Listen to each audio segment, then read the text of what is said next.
사람은 누구를 만나느냐가 중요합니다. 내가 누구를 만나고 누구와 함께하고 누구를 사귀느냐가 중요하다는 거죠. 왜 그렇습니까? 다른 사람의 잘하는 점, 또 옳은 점, 또 훌륭한 점들은 우리가 배우기 때문입니다. 도전을 받죠. 나도 저렇게 해야 되겠구나. 도전을 받습니다. 똑같이 다른 사람의 못하는 것, 부정적인 부분, 그들의 좋지 못한 부분도 우리는 쉽게 동일하게 영향을 받기 때문입니다. 술을 많이 마시는 사람을 사귀면요, 술을 또 이렇게 들게 돼 있어요. 마약하는 사람과 어울리다 보면은 또 그것을 배우게 돼 있습니다. 노름하는 사람들, 도박하는 사람들과 친구를 하고 또 어울려 다니면 도박하는 거 쉽게 배웁니다. 시간 걸리지 않습니다. 노력하지 않아도 이렇게 배우는 거예요. 그만큼 우리가 이렇게 다른 사람의 영향을 받기 쉽다는 겁니다. 그래서 우리가 친구를 사귈 때도 가려 사귀라고 하듯이 우리 성도들은 특별히 그렇습니다.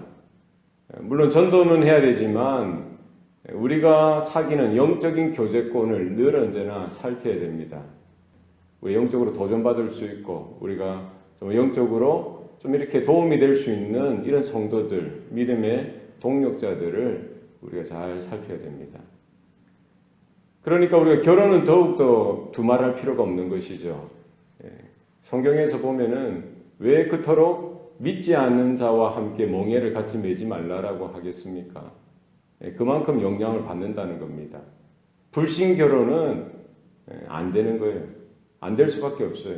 취미가 좀 같아서 같이 할 수는 있겠죠. 그러나 신앙이 다르면은 인생관이 달라지고 세계관이 달라지고요. 여러 가지 모든 삶의 부분에 있어서 부딪히는 것이 많더라는 겁니다. 이것을 우리가 자녀들에게 가르치고요. 우리 성도들이 마음에 새겨야 됩니다. 이 정도는 되겠지. 이 사람은 될 거야. 그렇지 않습니다. 오늘 본문에 보면 삼손이 그렇습니다. 그렇게 말렸던 이방 결혼을 하죠. 이방 여인, 딥나 여인, 그 이방 여인을, 블레셋 여인을 아내로 맞이하고요. 이런 우여곡절 끝에 다시 그 집으로 돌아가 보니 그 아내 된 그 사람은 집에 없어요. 그 장인이 블레셋 사람에게 그냥 줬던 거예요. 여러 가지 어려운 형편이 있었겠죠. 그렇다고 해서 그 남의 아내를 자기 딸이라고 해서 이렇게 줄 수가 있습니까? 그래서는 안 되는 거죠. 한번 결혼하면은요, 그것은 언약입니다. 약속이에요. 하나님 앞에서의 약속입니다. 창조 언약과 연관되어졌던 것입니다. 성약이라고 하죠. 거룩한 약속입니다. 하나님께서 한번 맺어준 것은 사람이 이렇게 나눌 수 없는 거예요. 죽음이 나눌 때까지는 결코 나눌 수 없는 겁니다. 그것이 약속이에요. 그것이 우리 성도들에게는 분명히 신앙으로서, 언약으로서, 하나님의 약속으로서 자리를 잡고 있는데 이방 사람들은 그렇지 않다는 거예요. 이방 문화에서는 결코 그렇지 않습니다. 결혼이 그렇게 중요하지 않습니다. 만나면 뭐 좋아서 만나면 또 만나는 것이고 헤어지면 또 헤어지는 거예요. 이건 잘못된 것이죠. 삼손이 첫 단추를 잘못 끼웠던 것입니다. 뭐 이왕 이제 그 큰 딸은 이제 갔으니 둘째 딸이 더 예쁘지 않느냐, 둘째 딸 취함되지 않느냐 이런 식으로 이야기하는데 뭐가 이야기가 되겠습니까? 우리의 영적인 교제 분명히 살펴서 해야 되고요. 우리가 믿음의 교제로 우리가 이어나가야 합니다. 아무나 만나는 것, 아무나 함께 친구 삼고 교제하는 것 결코 바람직하지 않다는 것이죠. 우리가 잘 살펴서 우리가 우리의 삶의 영적인 이런 교제권을 한 번씩 살펴보고 정리하고 또 하나님 앞에서 어떻게 해야 하는 것이 옳은 것인지 늘 언제나 우리는 살필 수 있는 믿음과 지혜가 있어야 할 것입니다. 삼손이 이 사실을 알고 나서 열을 받죠. 화가 납니다. 도대체 이게 무슨 일이냐 하면서 원수를 갚으려고 하는 것이죠. 블레셋 사람들이 해도 너무한 것이잖아요. 자기 아내를 그렇게 빼앗듯이 뺏어가면은 어떡하겠다는 겁니까? 삼손이 분노가 일어난 것입니다.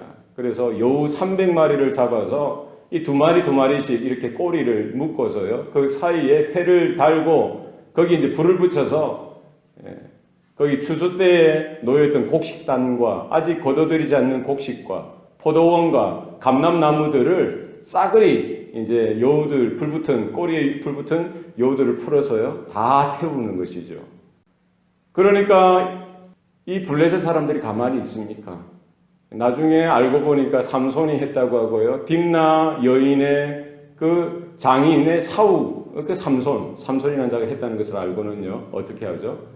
딥나 그 여인의 집으로 쫓아가서 그 장인도 죽이고요. 그 여인도 다 죽이는데 똑같이 불태워서 죽였던 것이죠.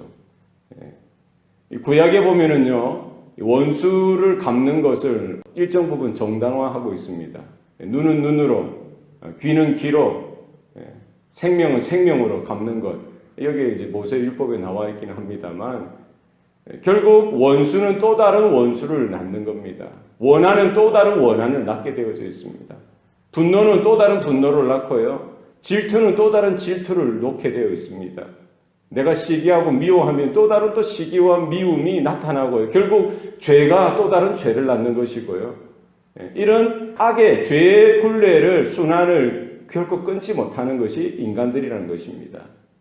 그나마 하나님께서 율법을 통해서 정해 주신 것이죠. 그러면 눈은 눈으로 갚으라는 거예요. 한 가지 내가 당했다고 해서 10가지 보복하고 10가지를 원수로 갚는 그런 일들은 하지 말라는 거예요. 귀는 귀로 갚고 생명이 빼앗겼으면 생명 하나만 이렇게 해야지. 그러나 우리는 그렇지 않다는 거예요. 죄가 있기 때문에 그렇죠. 내가 하나 당했어도 더 분노가 폭발하고 더 감정이 폭발해서 상대 10개를 더 취하고요. 또 그럼 상대는 또 나의 100개를 또 취하고 이런 원수 갚는 일들, 원한을 갚는 일들은 결코 하나님의 선을 이루지 못한다는 것입니다. 그래서 예수님께서 뭐라고 말씀하셨습니까? 원수를 원수로 갚지 말라는 거예요. 원한을 원한으로 갚지 말라는 겁니다. 저주를 저주로 갚지 말라는 거예요. 어떻게 하라는 거예요? 원수도 사랑하라라고 말씀하시는 것이죠.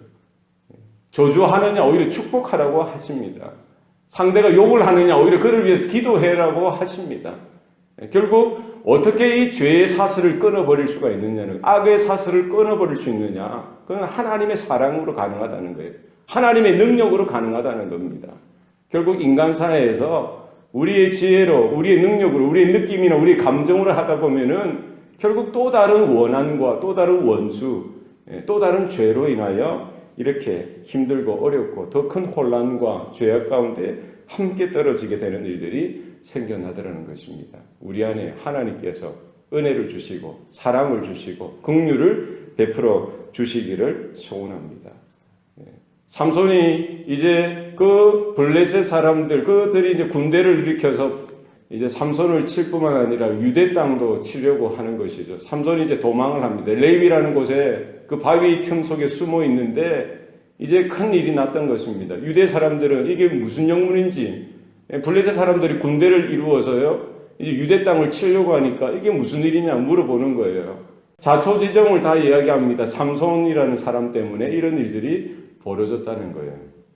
유대 사람들은 어떻게 했어요? 자기 동족인데, 자기 사사였는데, 크고 작은 위기 때마다 삼손이 그래도 앞장서서 목숨을 걸고 일을 했는데, 그렇지 않다는 거예요. 지금 자기가 힘들고 어려워지니까, 위기가 닥치니까 삼손을 내몰라라 하는 것이죠. 3,000명의 유대 사람들이 삼손에게 몰려가서요, 따집니다. 네가 어째 이런 일들을 했느냐 따지면서 삼손을 겁박해서요, 삼손을 이렇게 포승줄로 밧줄 2개로 묶어서 블레셋 사람들에게 넘겨버리는 것이죠. 달면은 삼키고 쓰면은 뱉는 게 이게 사람들의 못된 습성입니다. 정말 도움이 필요하고 보호가 필요하면은 지켜주고 함께 해주고, 죽더라도 함께 죽고 살더라도 함께 살고, 웃을 때는 함께 웃고 기쁠 때는 함께 기뻐하고 슬퍼할 때는 그 슬픔을 함께 나눌 수 있어야 되는데, 정말 도움이 필요할 때에 유대 사람들은 자기들 이익만 생각했지 삼손을 거들떠보지도 않았던 것입니다. 이것이 죄인들의 속성이라는 것입니다. 예수님 당시도 그랬어요. 군중들은 예수님이 떡을 나누어 주실 때는 환호하고 예수님을 따라가고요, 예수님을 높였습니다만 예수님에게서 더 이상 선한 것이 나올 것 없는 것처럼 여겨지니까 그 작은 선전과 선동에도 넘어가서요, 예수님을 십자가에 못 박으라고 외치고요. 예수님을 매몰차게 부인하고 예수님을 저주하고 예수님을 욕하고 예수님을 그 고난으로 십자가로 내던져 버리는 것이 그 군중들, 그 무리들의 속성이더라는 것입니다. 우리도 그렇습니다. 정말 우리 주변에 도움이 필요하고요. 정말 우리의 손길이 필요한 그들의 필요를 우리는 외면해서는 안 됩니다.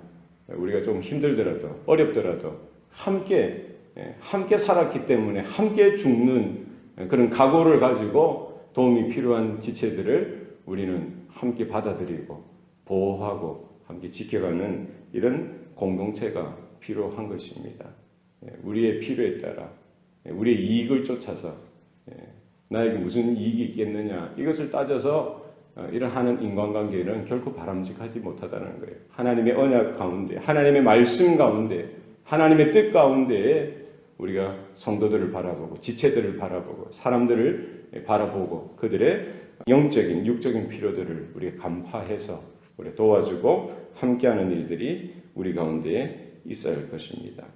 18절 말씀에 보면은 삼손이 이와 같은 큰 구원을 이루고 나서 하나님 앞에 크게 낙심하면서 절규하는 모습이 나타납니다. 어떻게 보면 아이러니죠.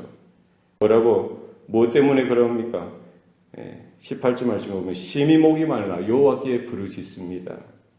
주께서 종의 손을 통하여 이 큰 구원을 베푸셨사오나 내가 이제 목말라 죽어 살려받지 못한 자들의 손에 떨어지겠나이다. 이것이 우리 인간의 연약함입니다. 큰 위기 가운데 하나님의 은혜로 하나님의 능력을 받아서 하나님의 큰 구원을 이루었던 삼손이 하루가 뭡니까? 몇 시간이 뭡니까? 그냥 조금의 시간이 지나고 나서 목이 마르다는 그 이유로 목이 타 들어가는 이런 목이 마른 그 한 가지 이유로 그가 뭐라고 이야기합니까? 여호와 하나님 앞에 불평하고 원망하는 것이죠. 내가 목이 말라 죽게 되었습니다. 내가 이렇게 죽어서 블레셋 할례 없는 자들에게 내가 이렇게 던져지면 좋겠냐고 하나님 앞에 항변하고 따지는 것이죠. 큰 위기가 왔을 때는 믿음으로 잘 대처하다가 오히려 내 안에 작은 이런 연약함으로 인하여 쉽게 넘어지는 것, 이것이 삼손의 모습이고요. 이것이 우리 성도들의 모습일 수 있더라는 것입니다. 우리가 큰 일에 우리가 큰 믿음을 가지고 의연하게 대처했다면 작은 일에도 우리가 이렇게 쉽게 넘어져서는 안 된다는 거예요. 이 작은 문제들까지도 하나님을 신뢰하고 하나님을 의지하고 우리가 끝까지 믿음으로 당당하게 믿음으로 대처하고 바른 믿음의 태도를 가지는 저와 여러분 되시기를 바랍니다. 삼손의 모습을 통해서 우리 자신을 바라보고 우리 자신을 돌아보고 하나님이 저도 연약합니다. 하나님의 약속을 붙들게 하여 주옵소서. 하나님의 말씀을 받을 수 있도록 도와주시옵소서. 내 안에 영적인 교제권을 우리가 살펴보고요. 또 내 안에 원수 갚는 일이 있는지 없는지 늘 살펴보고 내 감정이 우선되는 것이 아니라 하나님의 언약, 하나님의 말씀, 하나님의 긍휼이 우리 가운데 있도록 우리는 기도해야 할 것입니다. 또 우리 안에 작은 이런 정욕들, 내 안에 작은 필요에 넘어질 때가 많습니다. 우리가 하나님의 큰 믿음을 구했다면 이 작은 것까지도 하나님 앞에서 우리가 믿음으로 끝까지 우리 자기를 부인하고 십자가를 지고 주님을 따라가는 그와 같은 제자됨의 모습이 우리 가운데에 있기를 소원합니다. 기도하시겠습니다. 살아계신 아버지 하나님, 오늘도 우리에게 은혜 주시니 감사합니다. 내가 누구를 만나야 할지, 누구와 함께 또 이렇게 친구를 삼고 또 교제를 할지 우리가 믿음으로 살피게 하여 주셔서 하나님의 언약 가운데 세워가는 아름다운 영적인 관계들이 되게 하여 주시옵소서. 내 안에 우리 안에 있는 이런 미움과 시기와 질투와 원수 삼는 일들, 원수를 갚는 일들 우리가 살피게 하여 주셔서 정말 하나님께서 무엇을 원하시는지 무엇을 기뻐하시는지 우리가 바로 판단하게 하여 주셔서 우리의 원한이나 우리의 분노나 우리의 감정에 지지 않도록 하나님이여 긍휼을 베풀어 주시고 하나님의 사랑이 우리의 심령 가운데 압도할 수 있는 귀한 은혜가 있게 도와주시옵소서. 우리가 살아가는 오늘 하루의 삶 가운데에도 우리가 환경을 이기고 또 시험을 이기고 죄의 유혹을 이길 뿐만 아니라 우리 안에 있는 여러 가지 소욕들도 믿음으로 이겨나갈 수 있도록 주여 도와주시옵소서. 하나님의 음성 가운데 오늘도 귀를 기울이고 믿음으로 순종하며 걸어가는 성도들의 삶이 되게 하여 주시옵소서. 감사드리고 예수님 이름으로 기도합니다. 아멘.